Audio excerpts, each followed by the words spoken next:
이 시간 함께 은혜 나눌 하나님의 말씀은 마태복음 2장 6절의 말씀입니다. 마태복음 2장 6절에 하나님의 말씀을 봉독해 드립니다. 또 유대 땅 베들레헴아, 너는 유대 고을 중에서 가장 작지 아니하도다. 내게서 한 다스린 자가 나와서 내 백성 이스라엘의 목자가 되리라 하였음이니이다. 아멘.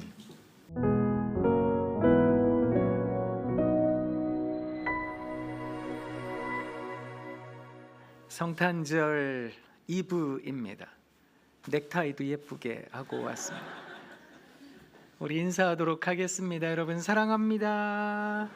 사랑합니다. 사랑합니다.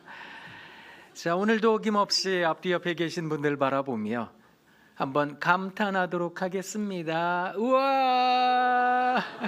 이야! 네. 아침에 오시느라고 고생 많이 하셨지요? 길이 미끄러운데 아유, 하나님께서 여러분 모두를 잘해 주시길 원합니다. 오늘 우리가 대림절 네 번째 주일, 이제 마지막 주일입니다. 내일이 성탄절인데요. 여러분 어떠세요? 사실 대림이라고 하는 것은 기다림이라는 뜻인데 우리가 기다리고 있는 것일까?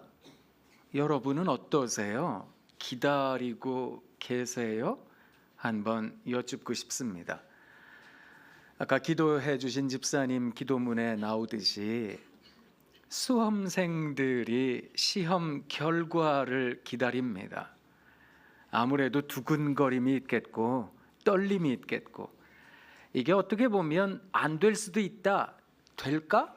안 될까? 그 사이에서 어떤 예측 불허의 상황이 이루어질 테니까 아무래도 그것이 얼마나 두근거리고 불안하겠습니까? 질병에 걸려서 이제 여러 가지 검사를 받고 의사 선생님을 만나기로 했습니다. 그때까지 얼마나 그 기다림이라는 것이 떨리고 두려운 것일까? 재판의 결과를 기다립니다.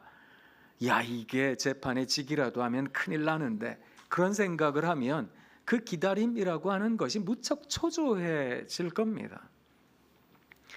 물론 기다림이라고 하는 것은 모두가 다 이런 불안과 초조만을 말하는 건 아닙니다.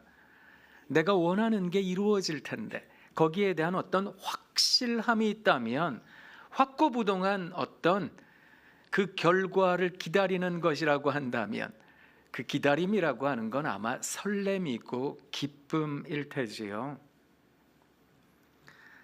그런데 여러분 어떠세요?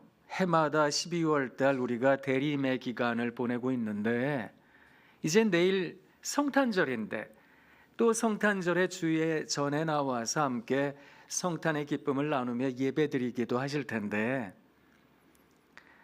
올해 이 대림의 기간에 한 번이라도, 아니 단 1%라도 어떤 기다림이 가지고 있는 설렘, 기다림이 가지고 있는 어떤 떨림, 기다림이 가지고 있는 어떤 심지어 불안하기까지 한 그런 감정 가운데 하나라도 느끼고 계신지요?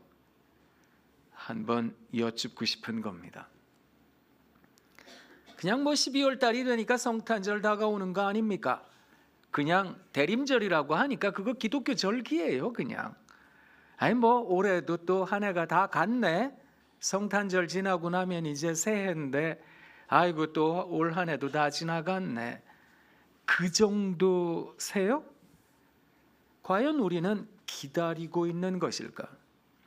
그리스도인, 아무래도 대림절 기간에 그리스도인의 정체성을 말할 수 있는 말은 기다리는 사람들일 텐데 말입니다. 우리는 과연 기다리고 있는 것일까?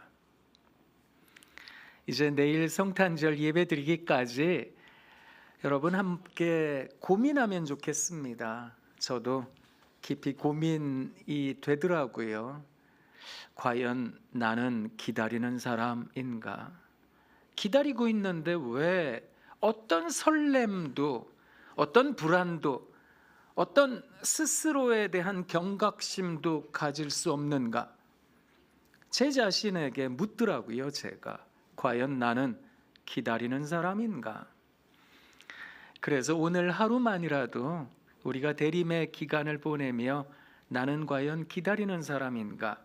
그걸 곱씹어 생각할 수 있는 우리가 되면 참 좋겠습니다. 자, 그렇다면 우리는 누구를 기다리는 걸까요? 무엇을 기다리는 걸까요? 그건 분명하지요. 그리스도인들이 기다리는 존재는 아무래도 우리들의 구주 예수 그리스도, 그리스도이신 예수님 아니겠습니까? 우리가 그분을 기다리고 있는 겁니다. 그렇다면 그분은 어떤 존재일까요? 선지자로부터 아주 중요하게 여겨졌던 말씀, 그 말씀이 오늘 우리가 함께 읽은 말씀입니다. 마태복음 2장 6절에 있는 이 말씀이 우리들에게 전해주는 바가 있습니다. 이 말씀의 핵심이 무엇인가 하면 이스라엘 사람들이 전통적으로 생각했던 생각 하나가 있습니다. 베들레헴, 이야, 그거 뭐 사람들 귀에도 생소한 베들레헴. 아니 그런 마을이 다 있어? 아니 그런 도시가 어디에 붙어 있는데? 그렇게 여겨졌던 작은 고을 베들레헴. 그런데 그 베들레헴에 대해서 너는 작지 않다라고. 왜냐고요? 바로 그 마을에서 메시아가 탄생하실 테니까. 그로 인하여 그 작은 마을이 대단한 마을이 될 것이라는 것을 선지자들이 가르쳐주고 있었다는 겁니다. 이게 어떤 의미를 가지고 있는지 아세요? 여러분, 우리 하나님께서 이 땅에 오셨습니다. 예수 그리스도. 그 예수 그리스도가 나심으로 인해서 그가 태어난 이 땅이, 그가 구원의 역사를 이루신 이 지구가 그야말로 작다라고 이야기할 수 없는 공간이 되었다라는 겁니다. 그는 온 세상 구주시니까 말입니다. 제가 이제 여러분들에게 그림 하나를 보여드릴 텐데요. 이 그림은 루벤스의 그림입니다. 아니 무슨 성탄절 이브에 이런 그림입니까? 라고 생각하실 수도 있으실 텐데 한번 일단 그림을 보시지요. 이 그림은 십자가의 예수 그리스도와 두 강도 그림입니다. 여러분, 예수님께만 집중하지 마시고 좌우에 있는 저 강도들을 한번 보시면 좋겠다, 이런 생각을 하는데요. 성경에는 이 강도들의 이름이 나오지는 않습니다. 그런데 교회의 전통에 이 강도들의 이름이 출현합니다. 오른쪽에 있는 강도의 이름이 예수님 편에서 생각할 때 오른쪽에 있는 강도의 이름이 디스마스입니다. 그리고 왼쪽에 있는 강도의 이름이 게스티스라는 사람이랍니다. 이게 교회의 전승에 나타나기 때문에 이게 진짜 그 사람 이름인지 뭔지는 모릅니다. 그런데 디스마스와 게스티스다 이렇게 얘기를 합니다. 흔히 오른쪽에 있는 강도가 추측컨대 아마 예수님께서 네가 오늘 나와 낙원에 있을 거다라는 복된 음성을 들은 사람일 테고, 왼쪽에 있는 강도가 끝까지 예수님을 조롱하고 우습게 여겼던 사람, 악한 강도다 이렇게 여겨집니다. 그런데 여러분, 제가 왜 이 그림을 여러분들께 보여드리는가 하면 한번 가만히 생각해 보세요. 오른편에 있는 저 디스마스라는 사람, 저 사람이 세례를 받았습니까? 저 사람이 그리스도의 제자입니까? 저 사람이 대단한 어떤 공적을 세웠습니까? 하나님 나라에 이르기에 합당한 어떤 자격을 갖추었는지요? 한번 생각해 보시지요. 그런데 세상에 어느 누구도 저 사람 천국에 갈 수 있다, 낙원에 갈 수 있다라고 이야기할 수 없는 사람에게 예수님께서 말씀하셨습니다. 네가 나와 함께 오늘 낙원에 있을 것이다. 이 사건 하나가 정확하게 가르쳐주고 있는 게 있습니다. 그게 뭔가 하면 온 세상 구주 예수 그리스도, 그에게는 구원의 능력이 있으시다. 어떤 조건, 어떤 상황, 어떤 여건에 따라 구원받는 것이 아니라 그리스도 예수로 말미암아 구원에 이를 수 있다. 그것을 저 그림이 가르쳐주고 있다라는 겁니다. 사랑하는 성도 여러분, 이 그림으로부터 시작이 된 논쟁이 하나가 있습니다. 이 신학적 논쟁이 무엇인가 하면, 물론 저 그림으로부터 시작이 된 것은 아니지만 예수 그리스도의 좌우에 있었던 저 두 강도, 그 강도들로 인하여 촉발된 신학적 논쟁, 그게 상급에 대한 논쟁이었습니다. 그동안 사실 그리스도 신앙을 가지고 있는 우리들이 예수님을 잘 믿으면, 성실하게 예수를 잘 믿고 또 여러 가지 사역도 하고 하나님 앞에서 신실하게 지내기만 하면 우리는 하나님 앞에서 높은 상급을 받을 거야, 그렇게 생각을 하며 살아가기도 합니다. 또 심지어 예전에 어떤 목사님들은 그렇게 말씀도 하셨거든요. 예수님 잘 믿으면 천당 가면 다이아몬드 집에서 에메랄드 탁자에서 살게 될 거라고. 그런데 예수님을 믿어도 부끄럽게 믿은 사람들은 그냥 뭐 나무 집에서 살고 천국은 갔지만 부끄럽다고, 그렇게 말씀들 하기도 했거든요. 상급 차등론에 대하여 말을 할 때가 많았다는 겁니다. 사실 그렇게 말을 할 수 있었던 것도 어떤 성경에 기반을 둔 말씀이기도 합니다. 누가복음 19장에 보면 성경 그 말씀이 문화 비유 하나를 가르쳐 주는데, 성경에 이 문화 비유와 함께 마태복음 있는 달란트 비유가 이제 비교가 되기도 하는데요. 문화라고 하는 화폐 단위, 그 단위는 유대의 화폐 단위입니다. 사실 달란트라는 것도 그렇고 세겔이라는 것도 그렇고 다 유대인의 화폐 단위인데요. 당시에, 예수님 당시에는 유대인들이 쓰는 화폐만 썼던 게 아니라 그 이전에 헬라 시대 때부터 전해 내려왔던 화폐 단위들도 많이 썼어요. 그게 드라크마 뭐 이런 단어들이기도 했고, 또 당시에는 로마 시대의 속국이었기 때문에 로마의 단위를 사용하기도 했거든요. 그게 데나리온, 그런 단위이기도 합니다. 이게 세 나라의 화폐 단위가 공히 사용되던 때였기 때문에 성경에 보면 이런 화폐도 나오고 저런 화폐도 나오는데, 가치를 이야기를 하자면 달란트라고 하는 게 6천 데나리온, 데나리온과 드라크마는 같은 개념입니다. 그래서 한 데나리온이 한 드라크마다, 이렇게 이야기를 합니다.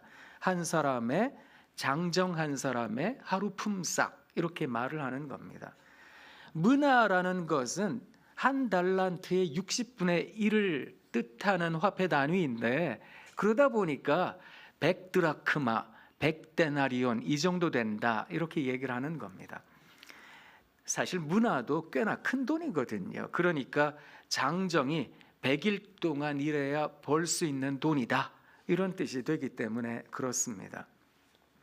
여하튼 길 떠나는 주인이 한 문화씩 종들에게 나눠줬는데, 어떤 종은 이야, 세상에 10문화를 남겼어요. 돌아온 주인이 그에게 이렇게 말을 합니다. 네가 10문화를 남겼으니 너에게 10고울의 권세를 주겠다. 그랬더니 옆에 있는 종이 저는 5문화를 남겼습니다. 한 문화를 가지고 5문화 남겼어요. 그랬더니 주인이 이렇게 말을 합니다. 너에게는 5고울의 권세를 주겠다.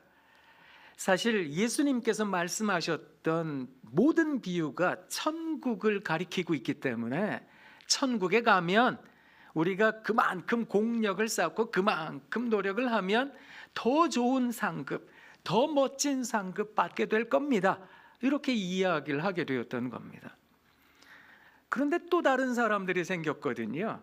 그 사람들은 아니요, 무슨 천국에 가서 차등이 생깁니까? 천국은 날마다 기쁨인데 어떻게 부끄러움이라는 감정을 느껴야 되겠습니까? 천국은 그런 곳이 아닙니다. 그러면서 제시했던 성경 구절, 그게 마태복음 20장에 나오는 상급 균등론의 말씀입니다.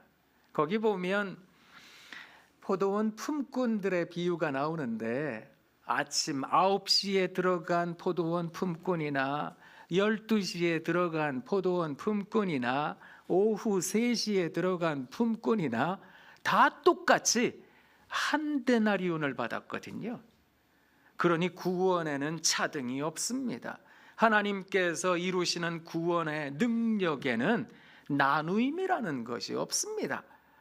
이렇게 말을 하게 되었던 겁니다. 자, 여러분은 어떻게 생각하세요? 상급에, 천국에 가서 상급에 차등이 있어야 된다라고 생각하십니까? 혹은 차등이 있어서는 안 됩니다, 이렇게 생각하십니까?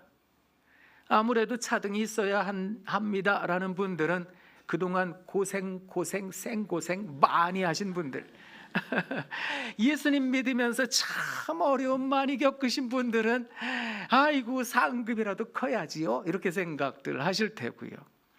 최근에 예수 믿으셔서 이제 아이고 참 저야말로 하나님 은혜 속에 삽니다, 이런 분들은 또 아이고 그 상급에 차등이 있으면 안 되겠지요, 이렇게 말씀들 하실 거 아닐까 싶은데요.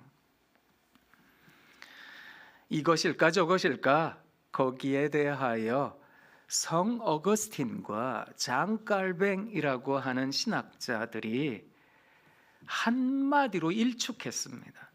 그게 뭔가 하면 우리 구주 예수 그리스도는 온 세상 구주시라. 이 말씀의 모든 논쟁이 다 그냥 끝나버렸던 겁니다. 이게 무슨 의미가 있을까? 여러분, 창세기 15장 1절 말씀을 화면에 올려드릴 테니까 같이 한번 읽어보면 좋겠습니다. 이후에 여호와의 말씀이 환상 중에 아브라함에게 임하여 이르시되 아브라함아 두려워하지 말라, 나는 내 방패여 너의 지극히 큰 상급이니라. 우리 구주 예수 그리스도께서 온 세상의 구주시라, 하나님께서 우리들의 상급이시라. 이 말씀이 내포하고 있는 의미가 무엇인가 하면, 사랑하는 여러분, 인간의 기준으로 판단하지 마시라는 겁니다. 사람들의 생각과 잣대로 천국에 대하여 재단하지 마시라라는 겁니다. 하나님께서는 차등 같은 균등을, 균등 같은 차등을 이루실 거라는 겁니다. 그래서 각 사람에게 가장 좋은 것으로 내 모든 슬픔과 눈물이 사라지는, 내 모든 한숨과 내 모든 불안과 슬픔과 고통이 사라지는 그 기쁨, 이 세상에서의 기쁨뿐만이 아니라 하늘에서 내려오는 것과 같은 평강, 그것이 우리들에게 주어지는 순간 우리는 모든 것에서 큰 보상을 받게 될 것입니다. 그것을 가르쳐 주었던 겁니다. 그러면서 이들이 말했던 한 구절, 마태복음 2장 6절 말씀. 여러분, 베들레헴 작은 동네지요?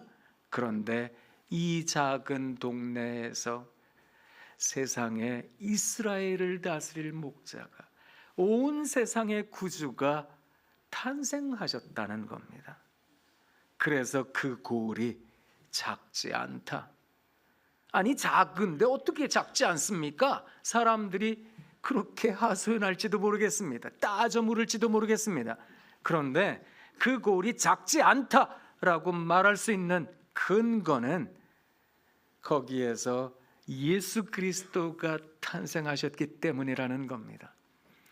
그런 점에서 예수 그리스도 온 세상의 구주, 우리가 믿고 기다리는 그분, 우리가 누구를 기다릴까요? 그분을 기다리고 있는 겁니다. 우리가 그분을 기다리고 있다면 사랑하는 여러분, 우리 하나님께서 우리들에게 베풀어 주실 그 신비에 참여하실 수 있으셔야 한다라는 겁니다. 하나님의 신비에 참여한다는 게 무엇일까요? 어렵게 생각하실 필요가 없고요. 제가 여러분들에게 동영상 하나를 좀 보여드리겠습니다.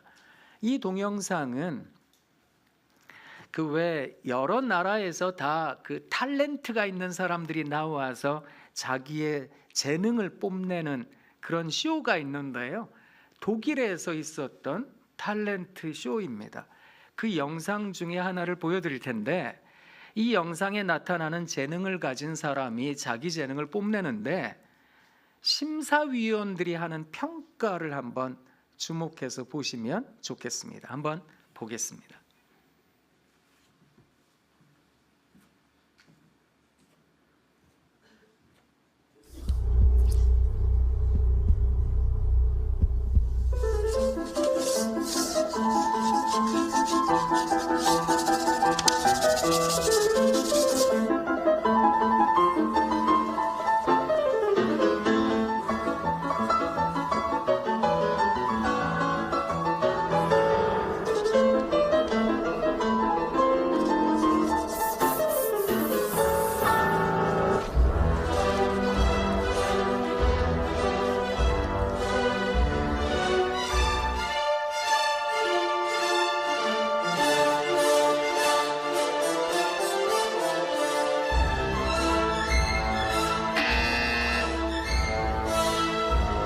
Gibt's noch was?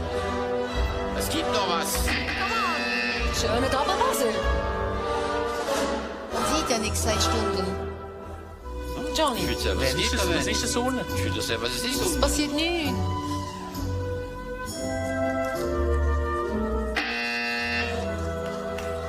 Monsieur Gräfe, Er drückt nicht, weil es um ihn geht. Ah ja, ich muss doch so den mal drücken, oder?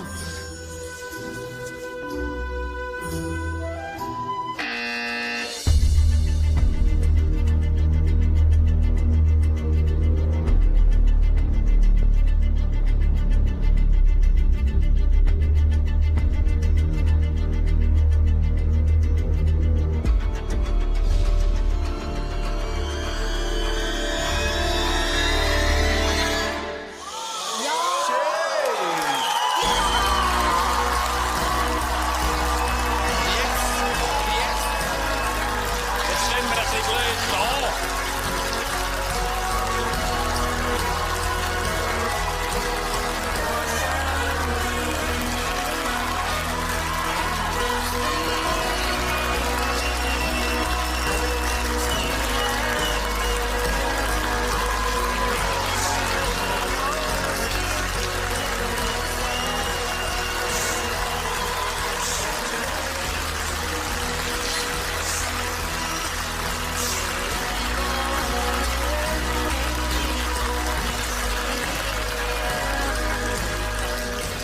Ich glaube, ohne zu fragen, dass meine Kameraden vom Jury einverstanden sind.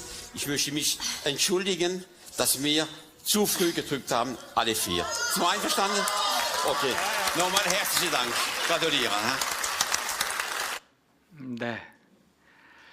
그리스도 영적 신비에 참여한다는 게 무엇일까? 우리가 왜 예수 그리스도를 기다려야 하는 것일까요? 어떻게 보면 우리는 참 빨리 판단할 때도 많습니다. 그리고 내가 가진 판단이 진리일 것이라고, 아마 더 이상 또 다른 어떤 대안은 없을 거라고, 그리고 이게 다 끝나버린 거라고 때로는 여길 때가 많이 있습니다. 아까 심사위원 하는 사람이 나와서 했던 말, 우리가 얼마나 멍청한 짓을 했는지, 전 저 영상 보면서 그런 생각했습니다. 길고 짧은 건 대봐야 될 텐데. 그렇지요? 사랑하는 여러분, 우리가 그리스도인으로서 대림의 기간을 보내며 그리스도 주 예수를 기다리며 살아갑니다. 근데 그 기다림이라고 하는 것이 무엇인가 명확하게 선명하게 언제까지 어떻게라고 하는 것이 주어졌더라면 이렇게까지 당황스럽지는 않을 텐데, 근데 이게 정확한 게 없이 그냥 무턱대고 기다리라고 말씀만 하니까, 물론 성경에는 그 마지막의 때가 이런 거다 말씀을 하고 계시긴 하지만 그런 때가 인류 역사상, 지구 역사상 늘 반복되어 올 때가 많았으니까 이건 뭐 예수님 언제 오실런지 잘 모르지요. 그냥 그러다 보니까 무덤덤해진 것은 아닐까. 그런데 우리가 찬송 부르잖아요.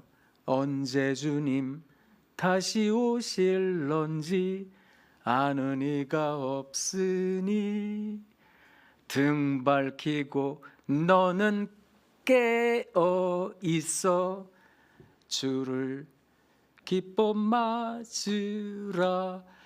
우리가 깨어 있다라고 하는 게 굉장히 중요한 겁니다. 근데 그 깨어 있다라고 하는 것이 무엇일까? 사실 세상 살아가다가 보면 평가에 휘둘릴 때가 많거든요. 너는 이런 학교 못 갔잖아. 너는 이런 직장 못 갔잖아. 너는 이런 것 못 누리고 있잖아. 그러다 보면 자꾸만 나도 모르게 나 자신이 별것 아닌 것처럼 느껴질 때가 많거든요. 나 같은 게 왜? 나 같은 게 뭐라고? 이런 생각이 자꾸만 자기 자신을 괴롭게 할 때가 많고 무의미에 큰 수렁에 빠지게 할 때가 참 많습니다. 그런데 오늘 이 말씀 말입니다. 베들레헴 작은 고을이지요. 그런데 예수 그리스도로 말미암아 작지 않은 동네가 되었습니다. 아주 큰 고을이 되었습니다. 우리가 기다리는 주님이 그런 분이시잖아요.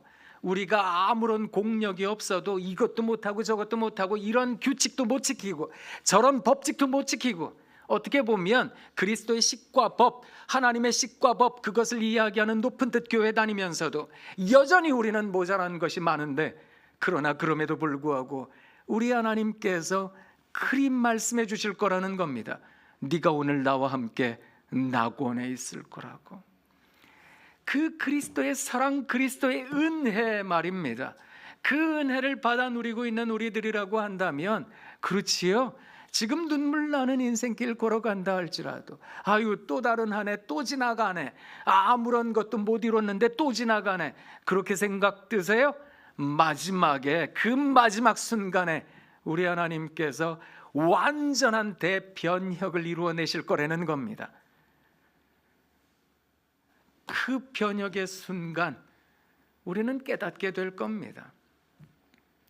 기적의 하나님, 능력의 하나님, 천지창조의 하나님, 그 하나님께서 나를 이만큼까지 사랑하고 계시는구나. 우리가 지난 한 해 향기가 되기 위해 노력해 왔습니다. 향기로서 이 세상에 조금이나마 좋은 향기를 내고자 노력해 왔습니다. 썩어 쾌쾌한 냄새가 나는 이 세상일지라도, 이건 도저히 좋은 냄새라고 생각할 수 없는 그런 인생일지라도 우리가 조금이라도 좋은 향기 되려고 노력했지요. 이거 다 쓸데없는 짓입니다, 그렇게 생각하세요? 아니요, 그것이 아니라고 이 대림절, 성탄절은 우리들에게 깨우쳐주고 있는 겁니다. 제가 예전에 여러분들에게 윤동주 시인의 나무 시 읽어드렸지요.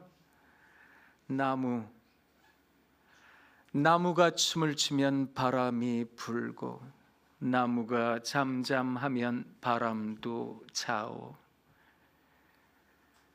아니, 무슨 그런 자연을 거스리는 일을 씁니까? 이렇게 생각하실 수 있으십니다.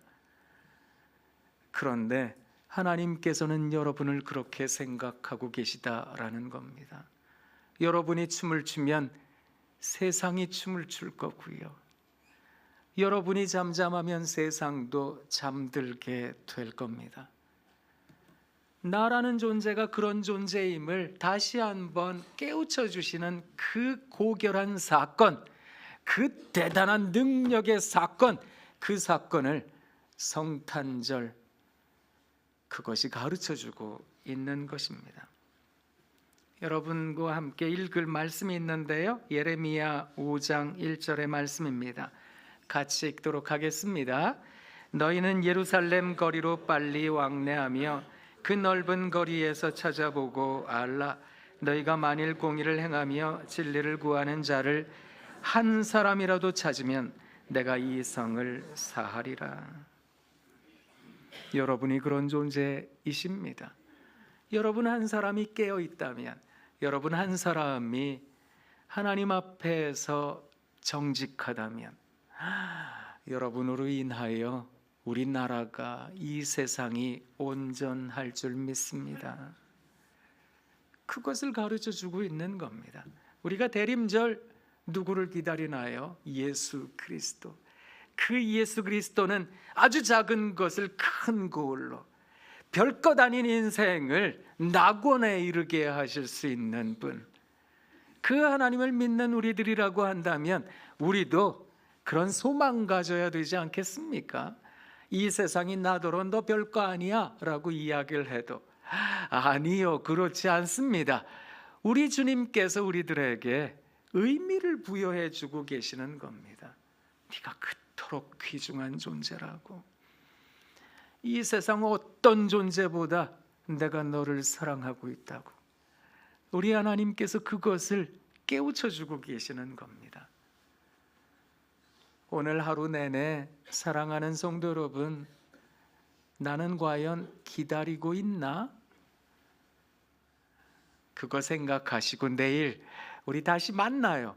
여기서 만나서, 아니요, 제가 설교는 안 하고요, 우리 오대식 목사님 설교하실 텐데요. 만나서 우리 또 한 번 더 그 감격을 경험할 수 있기를 원합니다. 기도하겠습니다. 하나님, 참 고맙습니다. 우리 사랑하는 독소의 신앙 가족 한 분 한 분이 우리 하나님의 사랑받는 귀한 존재임을 깨달아 성실히 잘 기다리며 살아갈 수 있도록 은혜 더해 주세요. 예수님 이름으로 기도합니다. 아멘.